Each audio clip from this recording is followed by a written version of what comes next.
All in Sports Network. We love sports.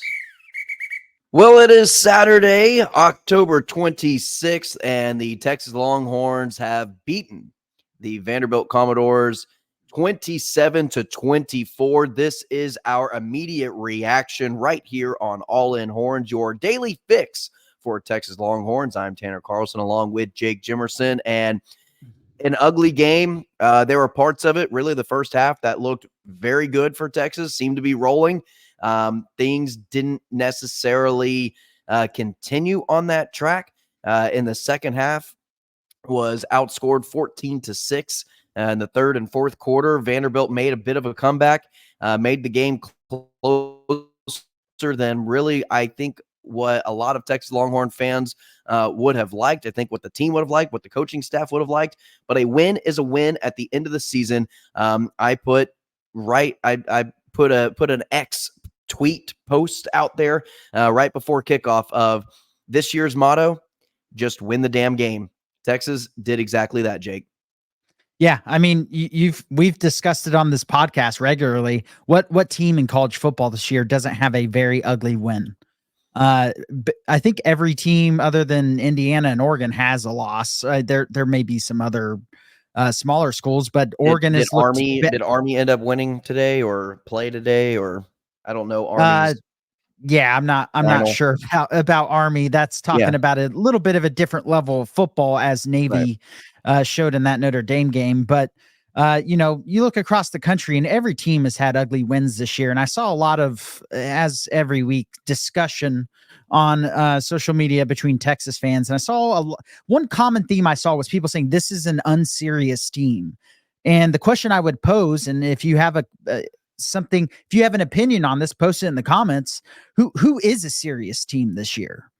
Because this is the first time Texas has won not by multiple scores. Obviously, they lost to Georgia, but I just mean in their wins this season, other than the one loss, they have all been by multiple scores until this week. This is the first time Texas has been tested, and it wasn't Georgia. And at the end of the day, they were able to win it, and you can pretty directly point to the reason why this game was close, which was penalties. Some of them bogus, some of them legit. And when you commit over 100 yards of penalties against a team that is a good football team, you are not going to blow that team out, especially when they only commit 35 yards worth of penalties. And that really was, the hammer to the nail in this game for why Texas ended up playing in such a close game. Was every single time they made a big play, there was a penalty, mainly on the offensive side of the ball. But even on that last possession that Vandy scored on with Vernon Broughton just trying to decapitate Pavia for no reason, had no influence on the throw, and should have been a pick six to end the game. Yeah, and Jake, Texas beat I'm going to restart here. Texas had more first downs than Vanderbilt, had a better third down efficiency than Vanderbilt, had more total yards than Vanderbilt, had more passing yards than Vanderbilt, had won the turnover battle 3-2. Vanderbilt had more rushing yards by 10 yards. Penalties, it was Vanderbilt 4 of 35. Texas had 10 penalties to 108. Not to mention the time of possession was also won by Texas, 31 minutes to 28 minutes to Vanderbilt. So Texas completely dominated that game from beginning to end, felt in full control of the game with the exception of the penalty game. Some of those, like you said, were bogus. Some of them were legit. I'd be interested to go back on a second watch and kind of determine which ones were real, which ones maybe bad calls by the officials. Thought the officiating was spotty, really, for both teams throughout this entire game. I didn't think this was the best officiated game that we'd watched all season, by far none.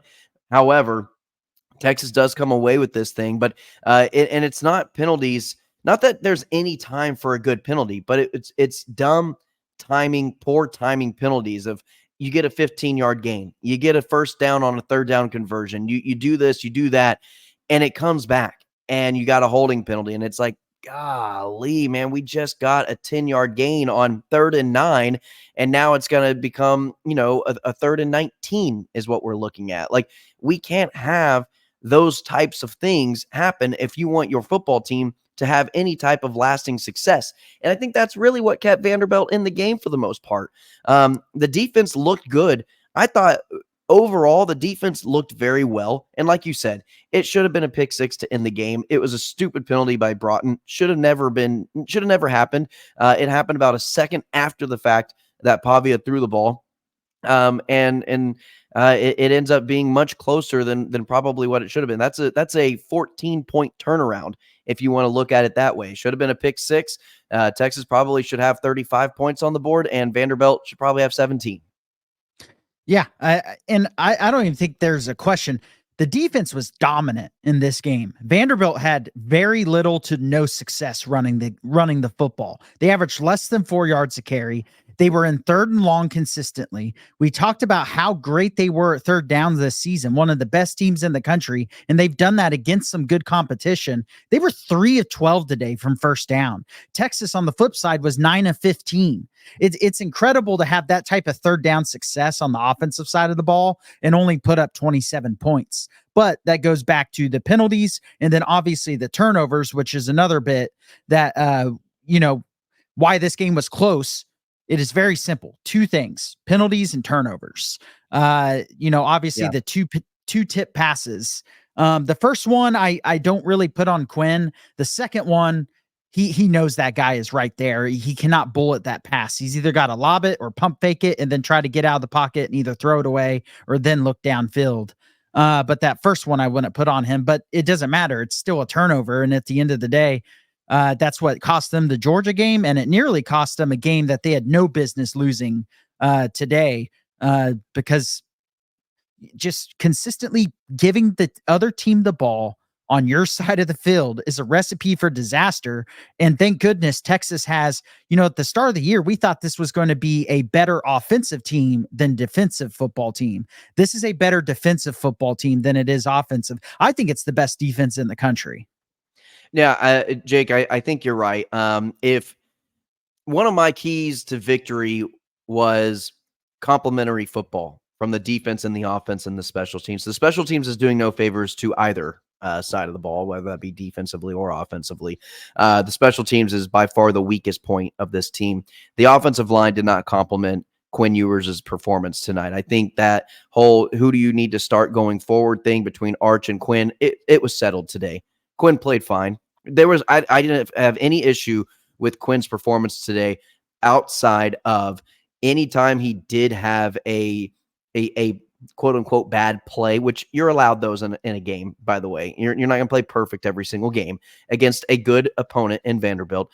Again, it was indecisiveness that was the issue for Quinn in his performance today. Whenever he did have a bad moment, whenever he was decisive, he was comfortable with where his receivers were going to be. He was comfortable with delivering that ball. I thought he played perfectly fine aside from that interception that you just mentioned. The offensive line didn't do him any favors today with the offense really with penalties, whether that be real or not real. The penalties were called. And then with the tight end, Gunnar Helm, another holding penalty, some wide receivers with holding penalties or, other issues that set the offense back. But when the defense gets you turnovers, not capitalizing on it and putting them into points is the most frustrating thing, especially when you're in halfway decent field position.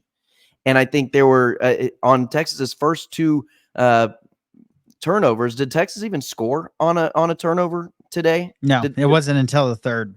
Yeah. So, and I believe that was only 3. Yeah. They had 3 turnovers today. Texas converted 3 points out of those turnovers. That is not complimentary football. That's putting your defense in a very tough position after getting you the ball back in halfway decent field position and you not capitalizing on it. That to me is a big red flag. And then obviously, we've discussed turnovers and penalties for the offense as well, but the offense has to get something going. The first half, they looked perfectly fine. I'm not sure what changed. I know it wasn't just Vanderbilt making a ton of, adjustments at halftime and just completely flip the script. I give some credit to Vandy, but that wasn't necessarily the case. Texas was still making plays down the field. I think it was just more penalties. They had a handful in the first half, but it wasn't The second half, it was every single time they got a first down, there was a penalty. And, some of those were definitely deserved, some of them not, as we discussed. I'm going to be very interested, as you mentioned earlier, to go back on a rewatch. I want to see two things. A, how many were penalties? Because that can kind of determine how worried you need to be moving forward versus how much of this was just a ref show, because it was definitely a ref show. It was a terrible broadcast, and it was a terrible refereeing crew. I really don't want to see another Texas game on the SEC network. The commentators are pathetic, and the broadcast itself is even more pathetic. I would rather have the Longhorn network. The camera angle from Vanderbilt Field is terrible. It's like you're almost looking at a bird's eye view of it. It gives you no depth perception as to what is actually happening on the field of play. I couldn't determine. You were struggling. You're like, it looks like they gave him a terrible spot or a very generous spot, and he shouldn't have gotten the first down, or he should have gotten the first down. I also think, Jake, the graphics for the first down marker and the line of scrimmage marker were off by a yard or two the entire game and that's on the SEC network for doing that. I agree with you. I thought that just the production side of the broadcast was awful. Is pedestrian. I mean, it was Division III football worthy. How do you not have a better broadcasting crew? I mean, that made the game even more painful to watch. And then even small things like their crowd mics are terrible. You can't even hear the crowd. Well, that might just because it's at Vandy. But did you know, Jake, that Vanderbilt had their first win this season against an AP top 5 team, and that was against number 1 Alabama this year? I don't know if you knew it, but I think they mentioned it maybe 40 times on the broadcast. I've never heard a broadcast drool over a quarterback that was playing a mediocre game so much the entire time. Pavia deserves some roses. He's been very good this year, but there was very little talk about how much this Texas defense was shutting them down.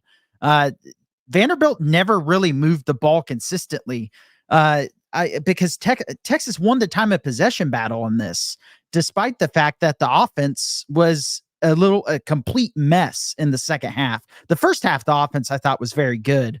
It was really the second half, and yet they still won the time of possession battle because Vandy was typically either 3 and out or turning the ball over, which is another thing that they haven't done at all this year.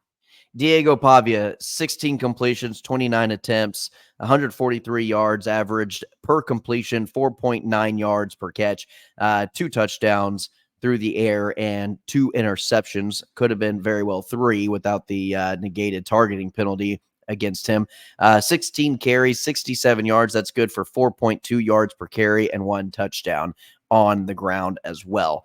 Like you said, very pedestrian, very mediocre. And I think that is a testament to what the defense did. And again, I don't put these all 24 points on the defense. You just can't. I'd put like 10, that last Maybe. drive. And then Jake, if Texas plays a fully clean game, and I'm talking like fully clean when I mean like 2 penalties, no turnovers, what do you think that this score would have been if it wasn't for self-inflicted wounds from Texas shooting themselves in the foot and they just played a clean game, 60 minutes of hell? What do you think the score should have been in this Vanderbilt game? Let's say they cut it down to 1 turnover, and let's say penalties are equal. Texas had 35 yards of penalty. This is probably around a 51-10 type game.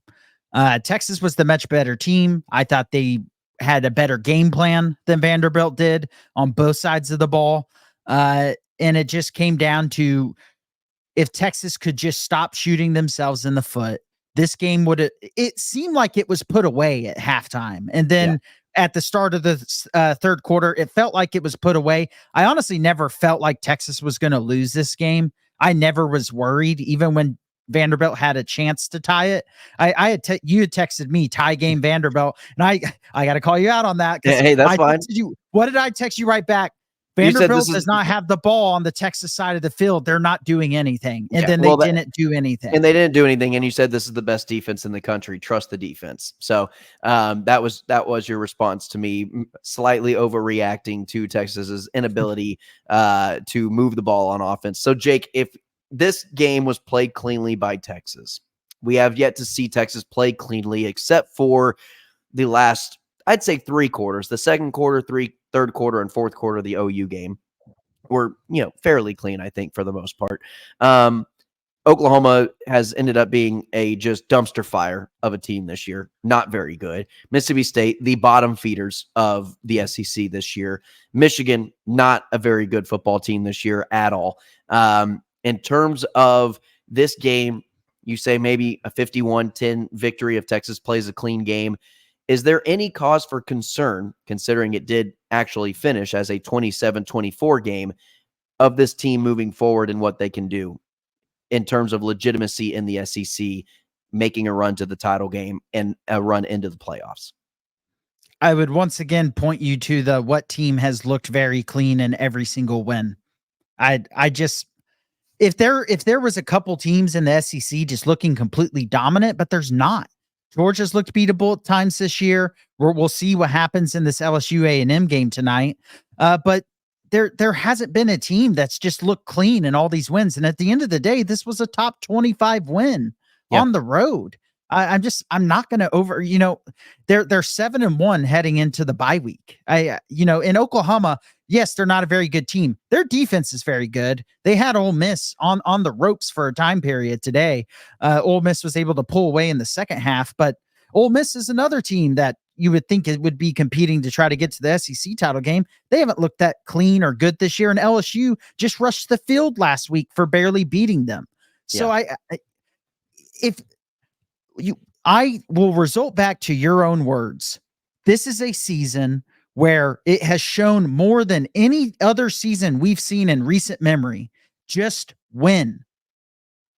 I'm just trying to play a little bit of devil's advocate for you there, Jake. I get that, and I know some fans are going to disagree with me, but at the end of the day, point me to a team that you think is a quote unquote serious football team. Then, if you're saying this team's unserious because they had a 3-point win on the road against Vanderbilt, and all of their other wins have been put away in the fourth quarter. Well, let's look at Oregon, Jake, undefeated number 1 team in the country. They had a narrow defeat over Boise State earlier in the season. They struggled very much so against Idaho at the beginning of the season. They've been able to turn it on recently. They had a very good win over Ohio State. Let's take a look at Georgia. Narrowly escaped Kentucky earlier this season, and they have looked better, but also have had some ugly performances and ugly games throughout the regular season. Penn State barely hanging on, undefeated, but barely beat USC earlier this season. Ohio State just this week barely beat Bowling Green too. Barely beat. Season. Very true. Ohio State just narrowly escaped Nebraska. Have lost a very good game against Oregon. And then let's look at Miami. Oh yeah, that's every single week for Miami. So we don't really have to look too deep into their schedule. That's another undefeated team, by the way. Tennessee had to go to overtime to beat a Florida team who is probably middle of the pack, middle of the road team. Also suffered a loss. Maybe Tennessee probably shouldn't have lost that game and struggled. I wouldn't say struggled, but didn't really play that great against Oklahoma. LSU, they've had many close games this year, and Clemson and lost to USC. And now, Clemson has looked good since that terrible, horrible looking game in week 1 since Georgia, but still a bad performance to start the season off. And then you got 2 undefeated teams in the top, rounding out the top 10 and 11 in Iowa State and BYU, but BYU narrowly escaped Oklahoma State, who's a terrible team this year, just last week on the Thursday night game. So like you said, Jake, every team in the top 10, that was me listing off every single team in the top 10 this year, and they've narrowly escaped a game that they probably should have easily handled or have just looked bad against or has lost a game. So Texas is fine. They're in the same, driver's seat as anybody else in the top 10 right now. And at this point in the season, that's all you can ask for. And so let's look at Texas's resume. So we just went over all that because I think I'm glad you went through that, because we asked who's a serious team. Now I really want to see if someone can come up with someone, because if they do, they're lying. A. And then B, let's look at Texas's resume. They opened the season with a 52-0 win. They went on the road to Michigan, who, yes, isn't that great, but also still is a good defensive football team. And they haven't exactly just been getting the doors blown off of them repeatedly. They got the doors blown off of them by Texas, 31-12, 56-7 over UTSA, 51-3, 35-13 against Mississippi State. You would have thought that game was a lot closer, the way fans always talk about we sucked against Mississippi State. Well, Mississippi State's been closer against everyone else other than Texas for the most part. Hey, they gave Georgia and Texas A&M. They lost by 10 points to both of those two programs. And then a 34-3 win over Oklahoma in the game that we talk about always being so fluky and scary. And again, people will go, well, they didn't play good against Oklahoma. They won 34-3. And then they lost to Georgia. And then this was their first close game of the season where they had to squeak out a win, where they kind of dominated the game. They had a lot of penalties. I know this team hasn't exactly been the cleanest team, but that was an absurd amount of penalties compared to any game this season. And they won. So this is the first time Texas had to squeak out a win. And you would have thought it was the 10th time this season, even though they've only played 8 games, based off the way some people were reacting, when every single team in the country has done this more than Texas. All right, Jake, final 9 minutes of the show today. Standout performers for Texas and Vandy for you. Trey Moore on the defensive side of the ball. He played the option and really the edges in general, and in the defensive tackle, the whole defensive line played really good today. But I'm gonna give it to Trey Moore. He was all over the field. He had Pavia in hell every time that he tried to drop back or do the option game. He had that one play when your service went out deep in their own territory where they tried to do a little option out to the short side of the field, and then Trey Moore not only covered that where Pavia couldn't run it, but then Pavia tries to do a little shovel pass forward, and he almost picks it off by himself. That was definitely one of the plays of the game for me, and he'd be my defensive MVP of the game, even though I'm not sure if his stat sheet will look that dominant. Then on the offensive side of the ball, I'd probably give it to DeAndre Moore. Over so you're going double Quinn. Moore. Yeah, the two Moores. You want both more. It just means more in this game. I think my standout. I think after the scrutiny and after the criticism that he has received all week long, really over the last 2 weeks, I think Quinn Ewers played really well through 17 straight incompletion or 17 straight completions before having his 18th fall to the ground after starting the game on a fluky tip ball interception on his first throw of the game. Goes following that, throws 17 straight completions, has a couple of touchdowns thrown in there as well. And then another tip ball, which again, that's more so on Quinn for that tip pass, that his second tip pass interception. But I thought he played really well. I thought he played composed. There was only a couple times where he was a little indecisive, and it's okay to have a couple of those plays throughout the game, as long as your overarching performance isn't indecisiveness. I thought he stepped up very well into the pocket. I thought he even took a couple of hits where he delivered a strike instead of cowering away and trying to scramble and tripping over his feet and falling over and looking clumsy or indecisive or scared. I thought that aspect of his game went away. I didn't see very much of that. Again, there are a couple times where the defense can win, and the defense can show you something pre-snap, and then they change it during the play, and you're like, ooh, I don't want that. And then you get hit or you throw an incompletion, and it's kind of an ugly play. You are allowed a couple of those plays in a game. That's perfectly fine. I'm not saying he was perfect, but he did have a couple of those moments. And then on the defensive side of the ball, if you're going to take my guy and Trey Moore, I'm a shout out Jelani McDonald, baby. It might be a little bit of a homer pick for me, but I thought Jelani McDonald played a really, really strong game. He was physical coming in after an injury from a guy like Andrew Makuba, and Jelani McDonald stepped in, and I couldn't tell if he was a backup player or if he'd been starting all season long. He was all over the place. He didn't look lost. He was, in full control of his game and was making the right reads. And he was the second leading tackler of the game tonight behind Anthony Hill. And he had a tackle for loss as well. So he was doing it close to the line of scrimmage and also in the backfield in the secondary as well. So shout out to Jelani McDonald, Waco Conley grad. was a quarterback and a safety for my Waco Connolly Cadets.